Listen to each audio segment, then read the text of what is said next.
De volta com o nosso Band Entrevista, eu já recebo aqui na nossa plataforma virtual a advogada Adriana Maia, ela que é advogada trabalhista. Bom dia, seja muito bem-vinda ao nosso programa, Adriana. Bom dia, muito obrigada. Adriana, a questão trabalhista pesou muito na pandemia do Covid-19, desde aí das determinações dos decretos do governo, permitindo afastamento, permitindo a redução de carga horária. E aí eu lhe pergunto, as causas trabalhistas também aumentaram muito com isso? Sim, que pese o STF, agora em dezembro, ter julgado constitucional a vacina obrigatória, antes disso já vinha essa polêmica de uma certa insegurança jurídica, né? Porque, na verdade, há uma determinação do próprio Ministério da Saúde com questão do uso da máscara, que é obrigatória já desde fevereiro de 2020, e isso as empresas têm afastado e trabalham em home office, quando é possível, mas existe essa questão da fiscalização do trabalho em home office, né, do funcionário. Já existia o teletrabalho e agora com essa questão da pandemia, do coronavírus, intensificou, né? Então tiveram muitos afastamentos, né, para o INSS. A coronavírus não é tida como uma doença ainda, uma doença ocupacional, então houve muito prejuízo tanto para a empresa quanto para o trabalhador. Quando chegou no julgamento do STF, polemizou mais ainda com a questão... Adriana, antes de chegar na vacina, você falou aí dessa questão do home office. Eu escutei de muita gente dizendo, eu quero voltar para a empresa porque em casa eu estou trabalhando 3 vezes mais. Meu chefe me liga toda hora. Então, veio essa questão da carga horária, de não ter um horário para entrar, um horário para sair, o seu horário de descanso. Hoje, o trabalhador que está em home office, devido à pandemia, ele tem esses mesmos direitos e obrigações quando a gente fala em tempo de trabalho, em tempo de descanso? Sim, tem sim, inclusive com a questão de logar no sistema, porque virtualmente a entrada e a saída de logar no sistema tem que ser controlado da mesma forma que um horário de trabalho presencial. E o que aconteceu foi muita pressão, né, psicológica, tem muitos casos aí já com doença psiquiátrica, de afastamento, porque a pressão foi maior, ao nosso ver, e pelas questões das ações ajuizadas, né? Porque se virou um caos, as próprias empresas se perderam, como vou fiscalizar? Mas a fiscalização é feita através dos sistemas eletrônicos, não tem outra forma, né, de fazer o uso do equipamento de proteção, né, na questão do telemarketing, que realmente a questão da fisioterapia, né, da fiscalização da postura, muito tempo sentado na frente do computador, isso se intensificou mais. Mas o horário é o mesmo, não pode modificar. Tem o horário de logar, tem os minutos de se afastar, 10 minutos para levantar, ir ao banheiro, tomar um lanche e voltar para o sistema, da mesma forma que presencialmente deve ser cumprido. Adriana, a gente viu recentemente um caso de um passageiro no avião que ele se recusou a usar máscara, o voo retornou à cidade de origem e ele saiu escoltado pela Polícia Federal. Estou contextualizando isso para a gente trazer isso para a empresa. O trabalhador que ele se recusar a usar máscara dentro da empresa, ou por ele achar que não protege, ou enfim, por opção dele, ele pode ser punido por essa empresa chegar até ser demitido? Olha, a máscara ela já é obrigatória, tem legislação para isso. Inclusive, o Ministério Público do Trabalho fiscaliza isso se as empresas estão cumprindo, justamente pelo risco da contaminação. O que pode acontecer, não há na lei trabalhista expressamente ainda dizendo que se não usar máscara, a demissão é por justa causa. Não está no rol de taxativo das sanções punitivas por justa causa. Porém, cabe uma advertência, uma outra advertência, na terceira uma suspensão. Isso são atos que a empresa vai tomando até chegar numa situação de desobediência por parte do empregador com relação às normas internas da empresa e ele pode sim ser demitido. Seria como A se ele justa não causa usasse, será como ele não usasse o fardamento, por exemplo? seria como ele não usasse um EPI de proteção, um equipamento de proteção individual, por exemplo, o óculos na construção civil, um capacete. Seria um equipamento de trabalho de proteção individual e coletiva. Eu vejo dessa forma, ainda realmente não há na lei trabalhista expressamente, né? Mas seria sim, vai se chegar nessas jurisprudências desse sentido na vara do trabalho. Isso é fato, porque não tem outra forma de o trabalhador cumprir, né, que não seja por uma sanção punitiva, se recusar, né? A gente viu e noticiou aqui, Adriana, muitas empresas e até órgãos públicos, secretarias municipais mesmo, ignorando a questão dos sintomas. Ah, se você está com sintoma, não fique em casa, venha até testar positivo.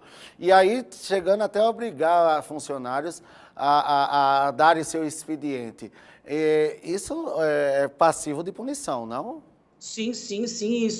Isso o funcionário pode se recusar e, através de toda a documentação do teste do Covid dando positivo, e ele tem toda Não. esse leque de Eu provas não para falo ele depois de ter positivado. Eu estou falando ele antes. ainda ter o sintoma, porque ele tem que esperar um tempo para fazer o teste, né? Hoje, quando você tem Isso. sintoma, para você fazer o swab, você tem que esperar 3 a 4 dias. Então, nesse intervalo de tempo, a minha dúvida é entre esse intervalo de tempo, entre o sintoma e a dar o positivo. É complicado você ter uma certeza jurídica nesse tempo, porque o que vai provar esse tempo é quando ele fizer o teste e der positivo. Ele vai ter. Isso é uma questão de bom senso também, né? Eu tive contato com uma pessoa infectada, vou informar o meu empregador. O empregador também, olha, eu não quero que contamine os meus outros funcionários, mas e a partir do momento que ele teve esse contato, 3, 4 dias depois, ele pede um afastamento, ele deve ser afastado. Ao meu entender, ele deve ser afastado, porque o risco dele transmitir é grande, né? Então, depois ele vai comprovar juridicamente com o próprio teste, dando positivo ou não, mas ele teve essa dúvida. Não se pode punir exageradamente se o próprio trabalhador está preocupado com o interesse coletivo e com a saúde pública. Da mesma forma, ao contrário, o interesse coletivo, a saúde pública, as normas da prevenção de saúde e segurança, por parte do empregador, também é no mesmo sentido, é o bom senso. Adriana, vamos Certo? falar agora da vacina, né? A vacina chegou, Certo. está chegando, ainda não está chegando ao trabalhador, exceto de saúde, mas vai chegar. E aí, o trabalhador hoje, ele é obrigado pela empresa a se vacinar? Por exemplo, a empresa pode dizer que se ele não se vacinar, ele pode ser demitido? Não, não pode, não pode. Não há na legislação trabalhista ainda, não sabemos quando se vai ser ou não, essa proibição. Eu me recuso a tomar vacina, eu sou demitido por justa causa, ou eu sou demitido sem justa causa, mas eu consigo comprovar que eu fui demitido sem justa causa por esse motivo. O trabalhador, se acontece isso, pode muito bem, perfeitamente, mais para frente, pedir a reintegração ao trabalho, pedir os salários que ele ficou afastado todo esse tempo, porque foi uma demissão ilegal, né? E receber todo esse salário em dobro, com correção monetária. Então, é um risco muito grande, é temerário. Hoje, você afirmar que não se recusou a tomar vacina, pode ser demitido por justa causa. Normalmente se demite sem justa causa, mas não se dá o motivo que foi pela recusa da vacina. Mas se conseguir comprovar, é um efeito discriminatório que a lei proíbe. A lei proíbe demissão discriminatória, certo? Principalmente também, uma outra questão, a questão do candidato ao emprego, que o empregador exige o comprovante de vacina, senão ele não é contratado, certo? Ainda também não se dá para afirmar, né, que ele tem que apresentar o comprovante de vacina, porque não tem vacina disponível à população, principalmente ao trabalhador. Então, não tem como afirmar nada com certeza, porque a legislação não prevê isso ainda. Mesmo se tratando de empresas ligadas à saúde, tipo hospitais, pronto-socorros, clínicas que hoje tem o número de vacinas para todos os profissionais, ela também não pode limitar nem a contratação e nem muito menos demitir? Na verdade, a lei não exige apresentar o atestado o comprovante de vacina. Não exige o trabalhador que está ingressando apresentar esse comprovante de vacina. A lei não exige isso. Então, assim, é óbvio que a empresa nunca vai informar, você não foi contratada porque você não tem a vacina, né? Ou então, se ela está disponibilizando a vacina e aquele candidato está se recusando, né? Não, por um motivo que normalmente, por exemplo, um religioso da Testemunha de Jeová, não é considerado, inclusive pelo STF, essa questão religiosa com relação à recusa de uma vacina, porque o vírus está no ar. Né? O vírus está no ar, não é uma transfusão de sangue, por exemplo, que é individual, ele se recusa a fazer a transfusão porque a religião não permite. É uma questão que não é individual a recusa da vacina da Covid, ela é coletiva, ela está no ar. Então, não se aceita também essa questão de se recusar de tomar a vacina pela questão do julgamento do STF e a lei que tornou a vacina compulsória. Não se entende dessa forma, por causa da religião, ele tem o direito de se recusar a tomar a vacina, não.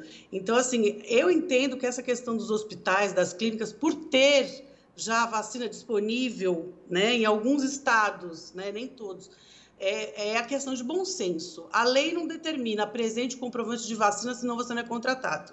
A lei trabalhista não determina isso. Nós já temos casos aqui no estado, a senhora tem conhecimento de algum funcionário, empregado que foi demitido ou não foi selecionado porque já demonstrou não querer tomar vacina? Não selecionado, não verifiquei nenhum caso ainda sobre esse assunto, não. Mas demitido por se recusar a tomar vacina, sim.